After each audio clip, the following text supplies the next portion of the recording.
রাতে ঘুমানোর আগে আল্লাহ দুটি নাম পড়তে পড়তে ঘুমিয়ে যান, ইনশাআল্লাহ তাআলা আল্লাহ আপনার সকল মনের আশা পূর্ণ করে দিবে। এখানে আপনারা অনেকে হতাশ হয়ে যান, অনেকে আমাকে ফোন করেন যে হুজুর ভীষণ বিপদের মধ্যে আছে, অনেক সময় সন্তান সন্ততি কথা শুনতে চায় না।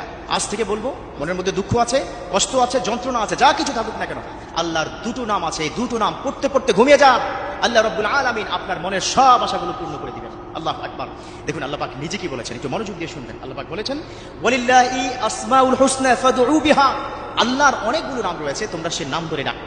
আল্লাহর নাম, এক নম্বর আল্লাহর জাতি নাম হচ্ছে আল্লাহ সুবহানাহু ওয়া তাআলা। এই আল্লাহর নাম ধরে তো আপনি ডাকবেনই। আল্লাহর 99টি নাম রয়েছে, সেখান থেকে শক্তিশালী অনেকগুলো নাম আছে, যেই নামগুলো ধরে ডাকলে আল্লাহ ফেরত দেন না। আল্লাহর 99টি নামের মধ্যে সকল নামই কিন্তু শক্তিশালী, বাট তার মধ্যে একটি নাম আছে যে নাম সম্পর্কে মুফাসসিরিনে কেরাম বলেছেন, অনেক আল্লাহর ওলিরা বলেছেন, সেই নামটি খুবই শক্তিশালী। এই নামটি ধরে যদি আপনি ডাকেন, আল্লাহ পাক আপনাকে ফেরত দিবেন।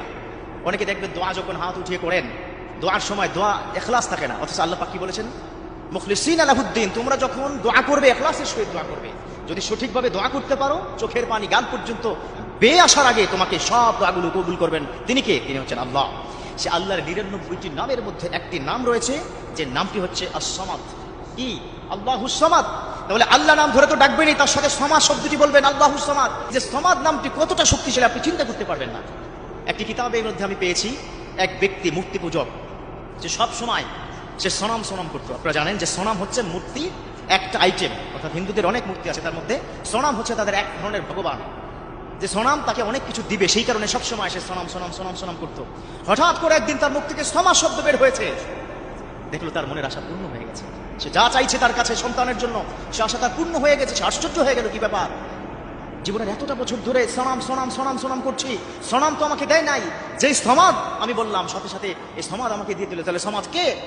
তিনি খুঁজতে খুঁজতে মুসলিমদের মধ্যে একজন আলেমের কাছে সে গেলেন। আলেমের কাছে গিয়ে বললেন, হুজুর আমি তো হিন্দু সম্প্রদায়ের লোক, আমার তো সনাম সনাম করে আমি এতদিন পর্যন্ত ডেকেছি, আমাদের এক ভগবানের নাম হচ্ছে সনাম, কিন্তু হঠাৎ করে মুখ থেকে মুখ ফসকে আমার বের হয়ে গেছে সমাদ। আমি সেদিন সমাদ করেছি, বাট মনের আশাটা আমার পূর্ণ হয়ে গেছে। আল্লাহু আকবার। হুজুর আপনি যদি বলতেন ইসলামে এরকম কি কোনো সমাজ শব্দ আছে, আর এই নামটি কার? তখন হুজুর চোখের পানি ছেড়ে দিয়ে বলছেন, এই নামটি আর কারো নয়, এই নামটি হচ্ছে আল্লাহ। আমার আল্লাহর নাম হচ্ছে 99টি নামের মধ্যে সমাদ।